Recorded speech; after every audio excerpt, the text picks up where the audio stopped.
So in order to get from here to here and here to here, we got to split that number. So we have 3 and 11/16. We want to split that in half. First of all, this is an odd number.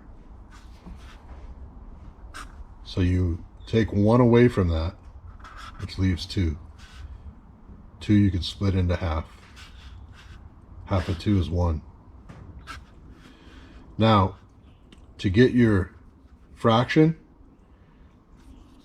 because it's an odd number, you add the 16 to the 11, the bottom number to the top number. That's 27, right? 27. Now to get your bottom number, you just double that bottom number. It's 32.